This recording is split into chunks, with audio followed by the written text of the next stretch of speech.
The gentle rays of the morning sun peeked through the window, gently waking me. Glancing at the clock, I saw it wasn't even 6 a.m. yet. The habit of rising early, ingrained from years of teaching, hadn't changed even after retirement. As I slowly rose from bed and opened the window, a refreshing spring breeze caressed my cheeks. "Well, let's do our best today too," I murmured to myself, as if trying to boost my own spirits. My name is Martha Thompson. I'm 62 years old now. I taught English at the local high school for 35 years before retiring 2 years ago. These days, I live with my son Robert, his wife Sarah, and my adorable 5-year-old grandson Jimmy. While preparing breakfast, my thoughts drift to my family. Robert works for a local construction company. He's earnest and hardworking, but lately, he's been looking a bit worn out. Sarah is a kind and thoughtful daughter-in-law. She's a full-time homemaker, dedicated to housework and childcare. And then there's Jimmy. Just seeing that child's smile warms my heart. "Good morning, Grandma." I turned around to find Jimmy still in his pajamas, rubbing his sleepy eyes. "Good morning, Jimmy. You're up early," I said. I picked up my grandson and kissed him on the cheek. The soft scent of his hair reminded me of the youthfulness of my former students. Breakfast time. The sight of my family gathered around the table fills me with happiness. However, lately, I've been sensing something off. The warmth between Robert and Sarah doesn't seem the same as before. After finishing breakfast and seeing Jimmy off to kindergarten, I start tending to the garden. As I care for the flowers, I'm reminded of my former students.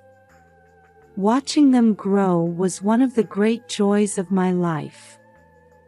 And now, I'm deeply grateful for the time I get to spend with my beloved family. Finishing up in the garden, I returned to the house to find Sarah lost in thought in the living room.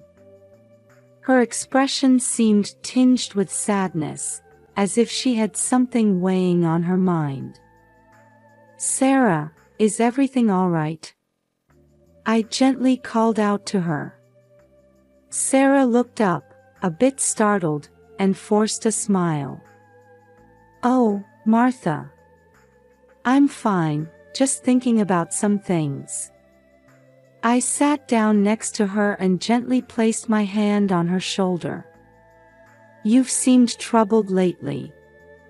Would you like to talk about it?" Sarah hesitated for a moment before letting out a deep sigh. "Actually, I'm worried about Robert." Her words sent a wave of anxiety through my chest. "What do you mean?" "Robert's been acting strange lately. I don't know if it's work stress, but he's been coming home late, and when he is home, he seems irritable." There were tears glistening in Sarah's eyes. I squeezed her hand. "I see. Come to think of it, Robert has seemed a bit different lately." Sarah continued, "And it seems to be affecting Jimmy too.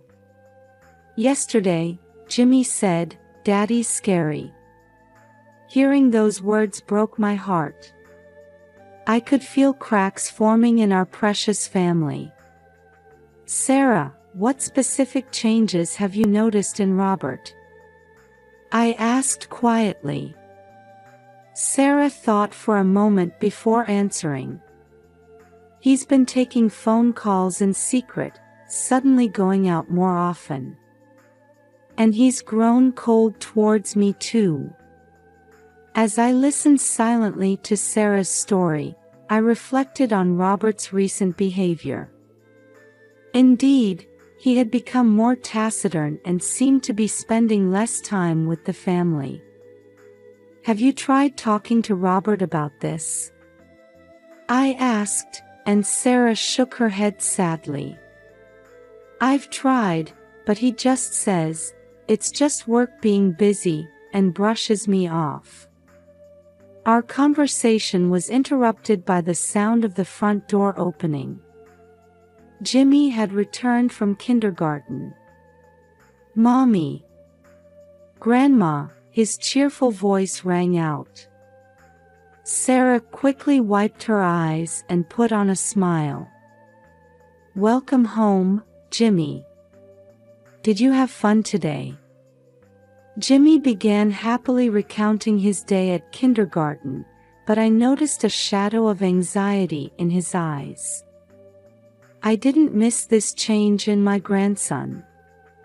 That night, at the dinner table, Robert came home late and began eating in silence. The family conversation lacked its usual warmth and felt awkward. After dinner, Jimmy sat on my lap and said in a small voice, "Grandma, I wish Daddy and Mommy would make up." Those words tightened my chest. As I gently embraced Jimmy, I wondered what I could do to protect my family's happiness. That morning began like any other ordinary day. However, deep in my heart, I felt an ominous premonition swirling. At the breakfast table, Sarah's chair was the only one empty. When I asked, "Where's Sarah?" Robert answered expressionlessly, "Seems she left early." His attitude struck me as odd, but I didn't press further. All day long, there was no word from Sarah. As evening approached, a heavy rain began to fall outside. As the wind howled and trees swayed violently, my anxiety only grew. "Robert, hasn't Sarah come back yet?" I asked. He avoided eye contact and curtly replied, "She's probably working late." As night fell, the storm intensified. My heart raced to the sound of rain pelting the windows and distant thunder. Suddenly, I heard Robert cry out, "Jimmy!" We frantically searched the house, but Jimmy was nowhere to be found. "He might have gone outside," Robert said. Trembling with fear, I grabbed a flashlight, put on a raincoat, and dashed outside. Beaten by the fierce rain and wind, I searched the garden. "Jimmy! Jimmy!" I called out repeatedly, but there was no response. Then, I spotted the old doghouse in the corner of the garden. From there, I could faintly hear the sound of sobbing. "Jimmy!" I called out as I approached the doghouse.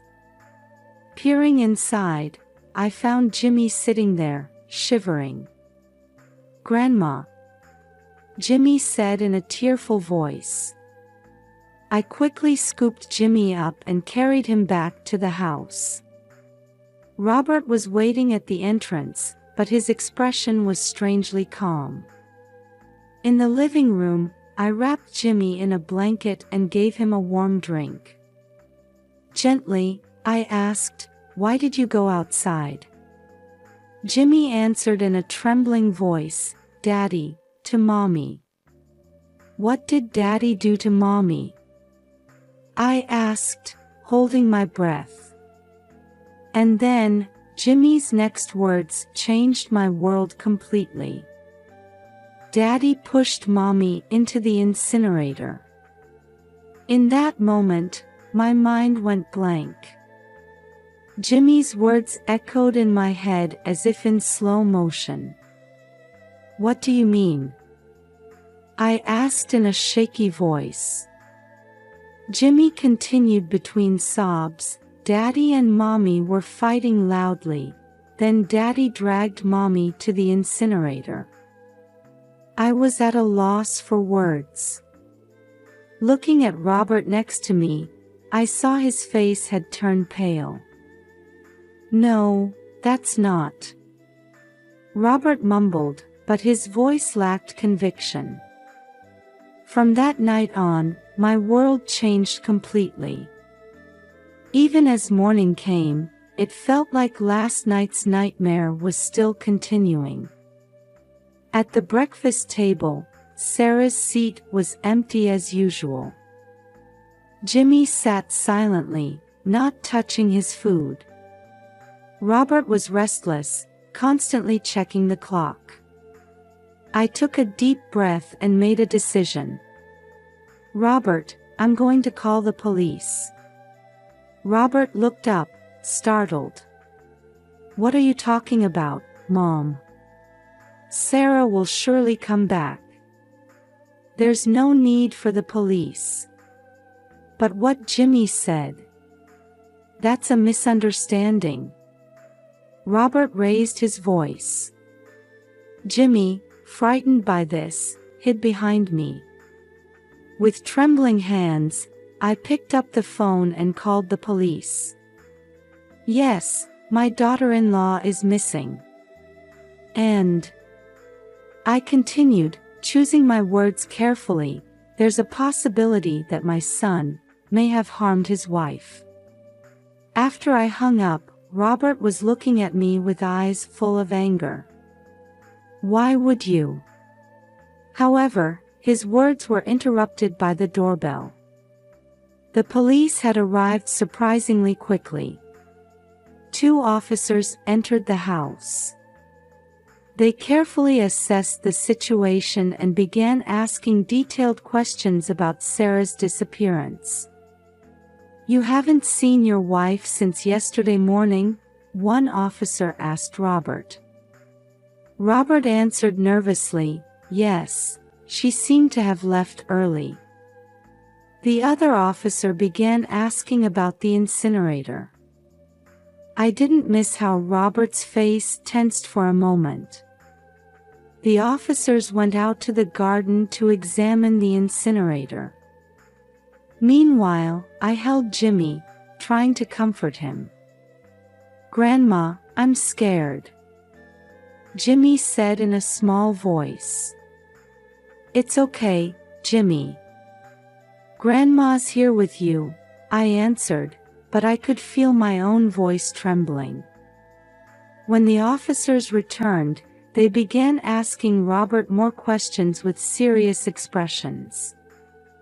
Robert's answers seemed vague and sometimes contradictory. That afternoon, the police announced they would launch a full investigation. They asked for a photo of Sarah, so I began searching for her album. As I looked through the album, I steeled my resolve. Not only would I rely on the police investigation, but I also needed to uncover the truth myself. For Sarah's sake, and for Jimmy's. As the sun was rising, the police forensics team arrived. They headed towards the incinerator in the garden and carefully began their investigation. I watched from the window, unable to calm my racing heart. Robert paced back and forth in the room, clearly agitated. "This is concerning. What will the neighbors think?" he muttered. I found his words unsettling. It sounded as if he was more worried about the neighbors' gossip than his wife's well-being. A few hours later, the head of the forensics team entered the house. His expression was grim, and my heart began to race. "We found what appears to be human bones in the incinerator," he said quietly. At those words, the air in the room seemed to freeze. Robert collapsed into a chair, covering his face with his hands. However, the forensic officer continued, "Further tests are needed to determine if these bones are recent and if they belong to the victim." With a trembling voice, I asked, "How long will that take?" "DNA testing can take anywhere from a few days to a few weeks. We'll rush it, but we need time to get accurate results." That afternoon, the police took Robert to the station for questioning. As he left, I thought I saw fear and regret in his eyes. Jimmy clung to me anxiously. "Grandma, where is Daddy going?" "It's okay, Jimmy. Daddy's just going to talk with the police for a bit," I answered gently, but I could feel my voice shaking. That night, a neighbor came to visit. The news of Sarah's disappearance had already spread throughout the town. "Martha, I'm so sorry about what's happened," my neighbor Janet said. "Actually, I saw Sarah's car on the night she disappeared." I caught my breath. "Where did you see it?" "Near the old warehouse on the outskirts of town." "But it wasn't Sarah driving, it was Robert?" I asked. Janet nodded. "Yes, it was definitely Robert. But he was alone." This new information left my head spinning. Where was Sarah, and did Robert really? After receiving this information from Janet, I contacted the police. They immediately began searching the warehouse on the outskirts of town. That evening, I received a call from the police. "Mrs. Thompson, we found someone who appears to be Sarah in the basement of the warehouse. We're in the process of rescuing her now." My heart raced at those words. "Is she alive?" I asked, holding my breath. "Yes, she's conscious but seems to be in a weakened state. We'll transport her to the hospital immediately." I rushed to the hospital. When I arrived, a police officer was waiting for me. "Sarah's condition is stable. However, she seems to have been through quite an ordeal," he explained. When I entered the hospital room, Sarah was lying in bed. She looked thin, pale, and had dark circles under her eyes. But she was alive. That fact alone brought tears to my eyes. "Sarah." I took her hand. Sarah weakly opened her eyes and looked at me. "Martha." Her voice was hoarse. "It's okay, you're safe now," I said gently. After Sarah calmed down a bit, she slowly began to speak. "Robert, he locked me in the basement. She choked on her words, and I gently squeezed her hand. "At first, he threatened to throw me into the incinerator. But instead, he put me in the basement." Tears welled up in Sarah's eyes. "Why would he do such a thing?" I asked. Sarah let out a deep sigh. "Because I found out about his affair." He panicked. At that moment, a police officer entered the room. "Sarah, can we talk to you?" Sarah nodded, and I held her hand as I listened to her testimony. The details of Robert's affair, how Sarah had found evidence, and how Robert had threatened her and eventually locked her in the basement all came to light. When she finished speaking, the police officer said quietly, "Robert has already been arrested. We're still investigating the bones found in the incinerator." Sarah asked in a trembling voice, "Is Jimmy okay?" "Jimmy is fine, I reassured her. I'm taking care of him now. Sarah closed her eyes in relief. Thank you, Martha. As I left the hospital room that night, I renewed my determination. From now on, I would protect Sarah and Jimmy, and walk a new path in life with them. While Sarah was recovering in the hospital, I continued my efforts to uncover the truth. With each visit to her hospital room, Sarah gradually shared more about the terrifying events of those days. I found messages on Robert's phone from an unfamiliar woman, Sarah began in a shaky voice. At first, I wanted to believe it was nothing. But I nodded quietly at her words. So, you confronted Robert. Sarah closed her eyes and took a deep breath. Yes. But he flew into a rage. That was the beginning of it all. From Sarah's testimony, the existence of Robert's mistress came to light. Her name was Carol, a colleague from Robert's workplace. As the police investigation progressed, new facts emerged. Carol had also been reported missing a few weeks earlier. A missing person report was filed for Carol, the detective in charge informed me. The timing of her disappearance is close to when Sarah was confined. This information weighed even heavier on my heart. What had Robert done? And the bones found in the incinerator.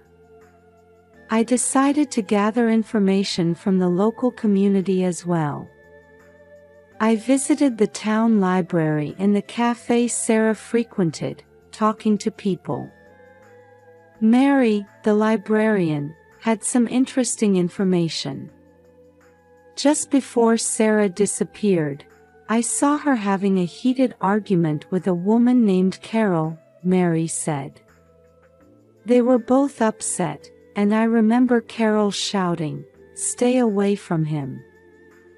Jennifer, a waitress at the cafe, also provided crucial testimony. That day, I saw Robert with Carol. They seemed very intimate. As I gathered this information, the outline of the incident gradually became clearer in my mind. However, big questions remained. Where was Carol? And did Robert really? Every night, I compiled this information in my notebook, forming as many hypotheses as possible. As sleepless nights continued, I vowed not to give up until I reached the truth. For Jimmy's sake, for Sarah's sake, and for our entire family, I had to uncover the truth. That thought kept me going. The truth came to light just before Robert's trial was set to begin. After consulting with his lawyer, Robert decided to confess to all his crimes. I listened to Robert's confession at the police station. His face was haggard, and the light had gone from his eyes. "Mom, I'll tell you everything," Robert said in a thin voice. Robert and Carol's relationship had begun about a year ago. It started with casual conversations and eventually deepened into a serious affair. Things with Sarah had cooled off. Carol understood me, Robert explained. But it was a mistake. The situation took a drastic turn the night Sarah discovered the affair. Sarah confronted Robert and demanded a separation. Panicking, Robert threatened Sarah and locked her in the basement. I wanted time. Time to think, Robert continued in a trembling voice. But the most shocking truth was yet to come. Robert began to speak painfully about Carol's disappearance. That night, Carol came to the house. She said she wanted to talk about Sarah. Robert's eyes filled with tears. But we argued. Robert and Carol's argument escalated, and he accidentally pushed her down the stairs. Carol, she stopped moving. I got scared. Robert covered his face with his hands. In a panic, Robert tried to dispose of Carol's body in the incinerator. And in the process, Jimmy witnessed it. When Jimmy saw me, I didn't know what to do anymore. As I listened to Robert's confession, I was at a loss for words. The terrible crime my son had committed. And how he had imprisoned Sarah and destroyed our family to hide that crime. I threatened Sarah to hide everything, Robert said finally. But I'm not running away anymore. I'll take responsibility for everything. After finishing his confession, Robert hung his head low. I looked at him with mixed emotions. As anger, sadness, and love for my son intermingled, I thought about the long road ahead. A few days after Robert's confession, he was formally arrested and sent to court. I watched from in front of the police station as Robert, now in handcuffs, got into the police vehicle. His back was hunched, and there was no trace left of my once proud son. "Mom, I'm sorry," he said, turning back before getting into the car. Those words tore my heart to pieces. Sarah was discharged from the hospital and came to recuperate at our house. Her eyes held deep sadness, but also a glimmer of new determination. "Martha, I'm so grateful you're here," Sarah said, holding my hand. "I don't know what to do from here." "We'll get through this together," I replied. "For Jimmy's sake too." Jimmy didn't fully understand what had happened, but he was keenly aware of the change in the family atmosphere. He became more clingy than before, especially afraid to sleep alone at night. "Grandma, is Daddy never coming back?" Jimmy asked one night. "Jimmy, Daddy is going to be away for a while," I answered gently. "But we're here. Mommy, Grandma, we're right here with you, okay?" As the days passed, we slowly began to look forward. Sarah started receiving psychological counseling, and Jimmy began attending a new daycare. While supporting them, I also faced my own emotional wounds. One evening, as the three of us sat in the garden, Jimmy suddenly burst out laughing. It felt like the most beautiful music I'd heard in this house in a long time. Sarah and I looked at each other and smiled softly. In that moment, I was certain we would overcome this ordeal and walk together as a new family. "Well, shall we prepare dinner?" I stood up. "I'll help," Sarah followed. Jimmy jumped up happily, shouting, "I'll help too." This is where our new life begins.